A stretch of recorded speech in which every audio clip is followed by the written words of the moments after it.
కావాలనే ఉద్దేశంతో జూన్ 21 నాడు 7 సార్లు ఎమ్మెల్యేగా గెలిచి రాష్ట్రంలో సీనియర్ నాయకులు, అనుభవం ఉన్న నాయకులైన పోచారం శ్రీనివాసరెడ్డి గారు సూచనలు, సలహాలు మాకు కావాలన్నా మీరుండాలా మా వెనక. మీరు నియోజకవర్గాన్ని గతంలో బీఆర్ఎస్ పార్టీలో ఉన్నప్పుడు కూడా బాగా అభివృద్ధి చేశారన్న పేరుంది.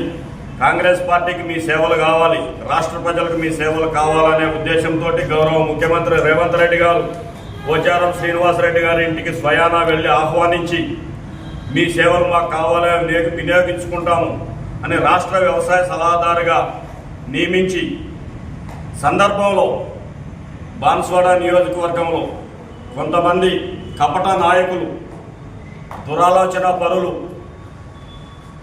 అహంకారంతో నడిచిన వ్యక్తులు ఒకళ్ళిద్దరు ఉన్నారు. వారి వల్ల ఈరోజు కాంగ్రెస్ పార్టీలో ఉన్న నాయకులు, కార్యకర్తలను అయోమయంలోకి నెట్టేసి అబద్ధాలతోటి, అసత్యాలతో వీళ్ళ వ్యవహారం నడుస్తుంది. ఈ మాట ఎందుకంటున్నానంటే శ్రీను అనే వ్యక్తి ఒక అనామకుడు. ఈ మాట నేను చెప్పాలి, నియోజకవర్గ ప్రజలందరికీ చెప్పాలి. నాకు ఆ వ్యక్తి మా గ్రామంలో 1985 నుండి ఆయన వ్యవహార శైలి తెలుసు. ఊరంతా ఒక దిక్కు ఉంటుంది, ఆయన ఒక దిక్కు ఉంటాడు. కన్న తల్లిదండ్రులను చూడటం, తోబుట్టువులను చూడటం, వారి కుటుంబాన్ని చూడటం. ఈయన వచ్చి రాష్ట్ర ప్రజలకి, నియోజకవర్గ ప్రజలకి ఏమన్నా చేస్తాడా? ఇది కళ్ళ ఒట్టి అబద్ధం మాట. ఈ ఊర్లో ప్రతి ఒక్కరికి తెలుసు. ఆయన అంతకుముందు గ్రామంలో చిన్న వాళ్ళకి టోకరా వేసేవాడు. ఇప్పుడు 5G, అంతకుముందు 2G ఉంది, నోకియా ఫోన్ ఉండేది. ఇప్పుడు సెల్ ఫోన్ 5G వచ్చింది. ఈయన 5G హైటెక్ మోసాలకు తెరలేపాడు. ఈ మాట ఎందుకంటున్నా అంటే ప్రజలారా, ఆయన నమ్మి వచ్చే నాయకులారా, కార్యకర్తలారా, మీకు కూడా తెలుసు ఆయన వ్యవహార శైలి. ఆ పక్కన ఉన్నాడు కూడా మోసపోయారు, ఆయనతోటి మోసపోయిన వాళ్ళు ఉన్నారు.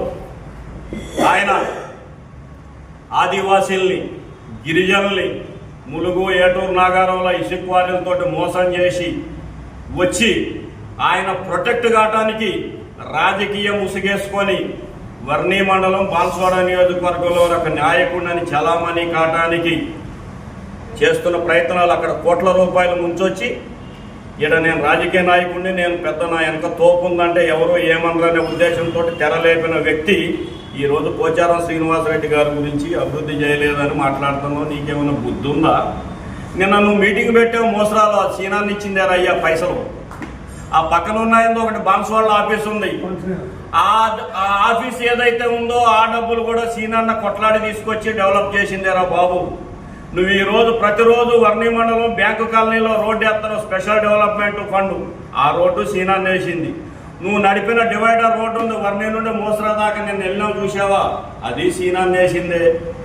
ఇంకేం చెప్పమంటావు? నీకు అభివృద్ధి నీ కళ్ళకు కనపట్లా. నీ కళ్ళు దొబ్బిని. నీ వ్యవహారము, నువ్వు మోసకారి. నువ్వు కుటుంబానికి పనిచేయాలా? నువ్వు వచ్చి పబ్లిక్ పనిచేస్తా. నీ బతుకు ఎప్పుడన్నా వర్ణిలో ఎవరికన్నా కనీసం ఒక మంచి చేసామని చెప్పరా బాబు. వడ్డేపల్లిలో నేను చాలామంది మహిళలు కొట్టారు, మర్చిపోలా. మేమేం మర్చిపోలా. నీ పక్కన ఉన్నాడు కూడా కొట్టారు నిన్ను, మేము మర్చిపోలా. నువ్వు సిగ్గు, లజ్జ అన్నీ ఇడిచిపెట్టావు. సీనన్న పోచారం, సీనన్న మీద, కుటుంబం మీద రాళ్ళేస్తే నా ఉనికి ఉంటుంది అని నువ్వు భ్రమలో ఉన్నావు. ఇది చాలా తప్పు. ఈరోజు పోచారం శ్రీనివాసరెడ్డి గారు బీఆర్ఎస్ పార్టీ నుండి తెలంగాణ రాష్ట్ర ప్రజలకు సేవ చేయాలనే ఉద్దేశంతో ప్రతి కాన్స్టిట్యున్సీకి పైసలు వచ్చినాయి. అన్ని కాన్స్టిట్యున్సీల కంటే ఈరోజు బాన్స్వాడ నియోజకవర్గానికి 125 కోట్ల రూపాయల డబ్బు వచ్చింది. ఎలక్షన్ కోడ్ ప్రకటించకూడదు. ఆ డబ్బు డీటెయిల్స్ కూడా చెప్తున్నా. ఎంఆర్ఆర్ కింద 19,58,00,000, ఎంఆర్ఆర్ 2 కింద 14,70,00,000, సిఆర్ఆర్ నిధులు 15 కోట్లు వచ్చినాయి. ఎన్ఆర్ఈజిఎస్ 500 కోట్లు, నిజామాబాద్ జిల్లాకి 500 లక్షలంటే 5 కోట్లు వచ్చినాయి.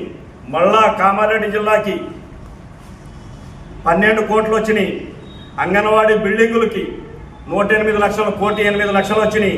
సిఆర్ఆర్ ఎస్సీ లొకేషన్లు అన్ని కాన్స్టిట్యున్సీలకి 10 కోట్లు వస్తే బాన్స్వాడ కాన్స్టిట్యున్సీకి 15 కోట్ల రూపాయలు తీసుకొచ్చారు అయ్యా పోచారం శ్రీనివాసరెడ్డి గారు. రోడ్లు ట్రైబల్ ఎస్టీ కింద ప్రొసీడింగ్ 1 11 కోట్లు వచ్చినాయి. ప్రొసీడింగ్ 2 5,63,00,000 వచ్చినాయి. బంజారా భవన్కి 17 లక్షలు వచ్చినాయి. ఎస్డిఎఫ్ నిధులు నిజామాబాద్ జిల్లాకి, బాన్స్వాడ కాన్స్టిట్యున్సీ నిజామాబాద్ జిల్లాకి 3,56,00,000 వచ్చినాయి. కామారెడ్డి జిల్లాకి 3,07,00,000 రూపాయలు వచ్చినాయి. ప్రపోజల్ చేశారు, ఇంకా మా బాన్స్వాడ నియోజకవర్గానికి ఇంకా 25 కోట్ల నిధులు కావాలి, ఎస్డిఎఫ్ స్పెషల్ డెవలప్మెంట్ నిధులు కావాలని చెప్పి 25 కోట్లు చేశారు. ఇవన్నీ ఈ 6 నెలల్లో 125,06,00,000 డబ్బు నియోజకవర్గానికి వచ్చింది. పోచారం శ్రీనివాసరెడ్డి గారు అంటేనే ప్రజల్లో మమేకమయ్యి ఆయన తపన, ఆయన శ్వాస ఇది అందరికీ తెలుసు. నియోజకవర్గం అభివృద్ధి కావాలి. పోచారం గారు అంటేనే అభివృద్ధి అనే బ్రాండ్ పడ్డది స్టేట్లో. అటువంటి వ్యక్తిని పట్టుకొని మోసరాలో మీటింగ్ పెట్టి నేను అడ్డగిస్తా అంటే కాంగ్రెస్ కుటుంబంలో కాంగ్రెస్ కార్యకర్తలు అందరూ కొట్లాడుకొని సావాలన్న నీ ఉద్దేశం. నీ ఒక్కడి స్వార్థం వల్ల ఆయన వెనక కొంతమంది ఈయన మాటలు మెత్తగా చెప్తాడు రయ్యా, మాయ మాటలు చెప్పి పడతారు. మీరు పుట్లో పడ్డారు. ఆయన మాటలు నమ్ముకుంటే ఏమీ ఉండదు. పెళ్ళాం పిల్లలకి ఏం చేయనాడు, మీకేం చేస్తాడు? వాని స్వార్థం కోసం వాడికి ఉన్మాది పిచ్చినా కొడుకు, వాడిని పట్టుకొని మీరు వస్తున్నారు. ఎంతవరకు మీరు ఆలోచన చేయండి. మీరంతా విఘ్నులు ఉన్నారు, పక్కన మేధావులు ఉన్నారు, కాంగ్రెస్ పార్టీలో మొదటి నుండి పనిచేసి ఉన్నారు. అటువంటి వాడిని పట్టుకుంటే మీకు ఏం ఉపయోగం ఉండదు అయ్యా. ఎందుకు చెప్తున్నాం అంటే మేము చిన్నప్పటి నుండి చూసాం. 85 అంటే దాదాపు 40 సంవత్సరాల నుండి వ్యవహార శైలి చూస్తున్నాం. ఆ వ్యక్తిని పట్టుకొని కాంగ్రెస్ పార్టీని ఉద్ధరిస్తాను, లోకల్ బాడీ ఎలక్షన్లు వస్తున్నాయి, ఎవడో మోసం చేస్తాడు. మహారాష్ట్రలో క్వారీలను మోసం చేస్తాడు. మోసం చేసిన డబ్బులు ఆలకీయాలకి ఛాయలు తాగిపించి బిస్కెట్లు వేసి ఏదో తిప్పుకుంటున్నాడు. ఇది కరెక్ట్ కాదు. ఈ విషయంలో మేము ఖండిస్తున్నాం. ఎందుకంటే పోచారం గారు ఏమంటే అభివృద్ధి జరగాలి, అభివృద్ధి మా సంక్షేమము. ఇక్కడ ఉన్న కార్యకర్తలు, కాంగ్రెస్ నాయకులు, కార్యకర్తలు అందరి మాట ఒకటే, అభివృద్ధి పదం వైపున పోచారం గారు ఎప్పుడూ ఉంటారు. వారి వెనక నడిచి మిమ్మల్ని కూడా కడుపులో పెట్టుకుంటాడు. పోచారం గారు రాజకీయ దురంధరుడు. పార్టీలకు అతీతంగా ఎవరు వచ్చినా పనిచేసే వ్యక్తి. ఆయన హిస్టరీలో ఎప్పుడు కూడా ఇన్నిసార్లు గెలవడం, ఆయన వ్యక్తిగత రాజకీయ కక్షలు ఎవరి మీద తీసుకున్న దాఖలాలు ఇప్పుడు దాకా లేవు. మరి నీ కళ్ళకి ఎట్టా కనపడుతున్నాయో తెలవదురా బాబు. ఆ రవీందర్ రెడ్డి గారు లేకపోతే జనవరి 30వ తారీఖు నాడు ప్రొసీడింగ్ వచ్చింది. జూన్ 21 దాకా నువ్వు కనీసం ఈ వర్కులు ఉన్నాయి, నువ్వు ప్రొసీడింగ్ ఒకటి నువ్వు తీసుకురాలేకపోయావు. కాంగ్రెస్ నాయకులకు భరోసా ఇవ్వలేకపోయావు. 6 నెలల నాడు అయిపోయిన సంఘటన మళ్ళీ ఈ రోజు రేపావు. లోకల్ బాడీ ఎలక్షన్లు వస్తే నేను తోపు తొండమని లేపావు కదా. నువ్వు ఏం ఆశించి 5 నెలలు నువ్వు ఎందుకు ప్రొసీడింగ్లు తీసుకురాలా, ఎందుకు ప్రతిపాదనలు పెట్టలా? అంటే నీ మనసులో ఏముంది? మోసం చేయాలనే ఉద్దేశం ఉందా? కాంగ్రెస్ పార్టీ మండల మీటింగు గౌరవ పోచారం గారు పెట్టుకున్నారు. పోచారం గారు అంటేనే రాజ్యాంగాన్ని గౌరవించే వ్యక్తి, చట్టాలను గౌరవించే వ్యక్తి. ఆ ఉద్దేశంతో మోసరా మీటింగు క్యాన్సిల్ చేసుకుందే తప్ప రద్దు చేయలా. మిమ్మల్ని చూసి పారిపోలా.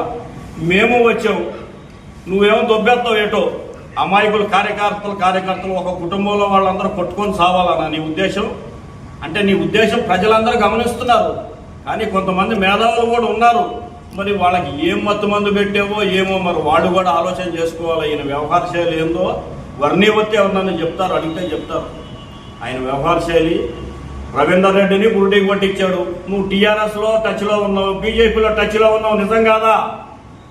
ఇక్కడ స్థానం లేదని తెలిసి నువ్వు వేదిక తయారు చేసుకుంటున్నావు సీను, నీ నిజం కాదా? నీ పక్కన ఉన్న అనుచరులు కూడా వేదిక తయారు చేసుకుంటున్నారు. ఇది నిజం కాదా అని నేను సవాలు విసురుతున్నాను. నీకు నిజమా నువ్వు నిరూపించాల్సిన అవసరం ఉంది. భగవంతుడి మీద నీకు నమ్మకం లేదు. నువ్వు ఎప్పుడు ఊదుబత్తి ముట్టేలా నీ జిందగీలో నువ్వు గుడికి వెళ్తావు, బొట్టు పెట్టుకుంటావు మందిని నమ్మించడానికి. ఇంతకంటే దౌర్భాగ్యమే ఉంటుందయ్యా నువ్వు. అమ్మ ఏం మనిషివి, ఏం కథ? కనీసం 65 ఏళ్ళు వచ్చింది నీ బతుక్కి. ఇప్పుడన్నా మారయ్యా. అయిపోయింది. ఇప్పుడన్నా ప్రశాంతంగా జీవించు, మంచిగా ఏదైనా సేవ చేయ నలుగురికి. ఈ దిక్కుమాల రాజకీయాలు ఏం చేస్తున్నావు రబాయ్ నువ్వు? ఇది మంచిది కాదు. మేము దీన్ని తీవ్రంగా ఖండిస్తున్నాం. దయచేసి మాని అందరితో కలిసి రండి, కలిసి పనిచేద్దాం. మన కాన్సెప్ట్ ఏంది? మన ప్రజలు బాగుండాలి. భగవంతుడు జీవితం ఇచ్చాడు మనందరినీ. మన ప్రజలందరినీ బాగు చేస్తే 4 కాలాలు పేరు ఉంటుంది అయ్యా. శ్రీనివాస్ రెడ్డి గారు దానికి ముందలు ఉంటారు. వారు వెనక కలిసి నడుద్దాం. మిమ్మల్ని గౌరవిస్తారు, రండి. అది చేతగాక నేను తోపు తొండమని చెప్పి తిరుగుతావు. ఇది మంచిది కాదని తీవ్రంగానే హెచ్చరిస్తున్నాం. రేపు పొద్దున ఏదానంటే నా మీద ఎవరితో లట్టుపొట్టుగాడితో విమర్శనం చేస్తావు, పానుకోక అంటాడు. అరే భయ్ నేను పానుకోకనేరా బాబు, 78లో పానుకోక పెట్టా. నా పానుకోకలో రోజు 200-300 లాభం వస్తే నీ ఇంటికి నాకు కొన్ని రోజులు గాసం కూడా పంపించాక నువ్వు మర్చిపోయినావేమో. నేను మర్చిపోలా, నీ స్థాయి అక్కడి నుండే ఉంది. గౌరవంగానే బతక, ఒకరిని ముంచి బతకలా. ఇది కరెక్ట్ కాదని హెచ్చరిస్తున్నాం తీవ్రంగానే. ఇంతకంటే పరుషంగానే మాట్లాడాల్సి వస్తుంది. ఇక ముందు ఇంకేదైనా జరిగినా కూడా తీవ్ర పరిణామాలు ఎదుర్కోవాల్సి వస్తుంది రాజకీయంగా. మా వ్యవహారం మేము శాంతి కాముకులు. మా సీనన్న ఎప్పుడు గొడవలు చెప్పాల, కలుపుకొని పోదామనే శాంతి కాముకులు. పోచారం శ్రీనివాసరెడ్డి గారు అంటేనే అజాత శత్రువు. ఈ మాటకి నీకు అర్థం కూడా తెలవకపోవచ్చు, డిక్షనరీ ఎత్తుక్కో. అజాత శత్రువు వచ్చినా ఆయనకి మేలు చేసే మనిషి పోచారం సీనన్న. ఇది గుర్తెరిగి నీకు తెలుసు, గుర్తెరిగి మసులుకోవాలయ్యా. 94 నుండి కొట్లాడుతున్నావు, నువ్వేం సాధించావు బాబు? 10 సంవత్సరాలు తెగిపోయావు, అందరిని ఇచ్చిపెట్టి నేను నమ్ముకున్నాను. రేపు తెగిపోతావు. ఇది నీ క్యారెక్టరు. దయచేసి ఇటువంటి అసత్యాలు చిన్న చిన్న కార్యకర్తల్ని నువ్వు రెచ్చగొట్టి వాళ్ళని జీవితాలు ఖరాబు చేయొద్దని నీకు మనస్ఫూర్తిగా వేడుకుంటూ తీవ్రంగా హెచ్చరిస్తున్నాం. ఇటువంటి మాటలు మాట్లాడొద్దని. కాంగ్రెస్ పార్టీ రేవంత్ అన్న నాయకత్వం, రాహుల్ అన్న నాయకత్వం, సీన్ అన్న నాయకత్వం, భాస్కర్ అన్న నాయకత్వం,